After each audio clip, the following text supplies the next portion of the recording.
One incident Irwin has become an expert on is the events that led to the crash of Southern Airways Flight 242 on April 4, 1977, in New Hope, Georgia. Professional pilots such as Rick Irwin study plane crashes to learn how to understand and avoid what may have led to the disaster.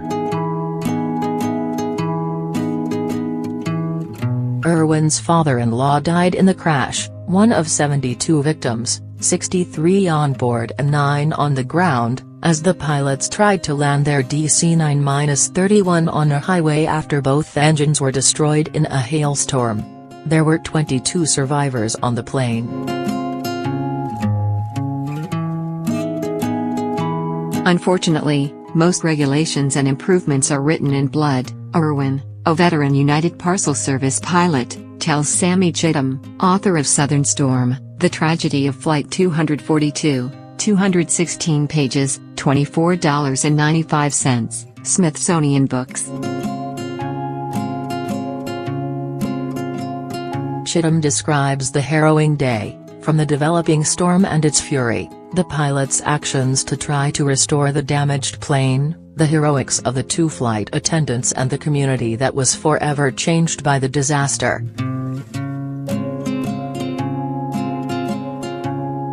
At the heart of Southern Storm are the stories of the people involved, including the survivors, the rescue workers and neighbors on the ground and the doctors at the hospitals who treated the victims, and family members of those on the flight who made their way to Georgia to be with their loved ones.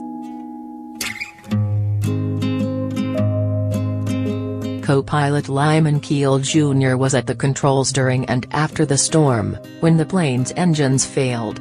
He was a decorated Vietnam Navy pilot who had made many takeoffs from and landings on aircraft carriers.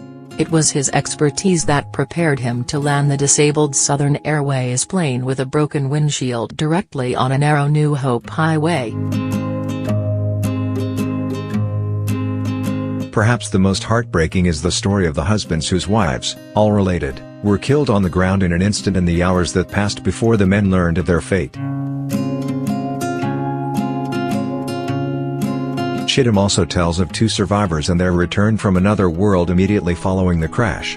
Their tales are chilling, but their stories end too soon with unanswered questions. Yet the power of Southern Storm remains in Chittum's reporting before, during and after this tragic event and the amazing stories and reunions that continue to present day.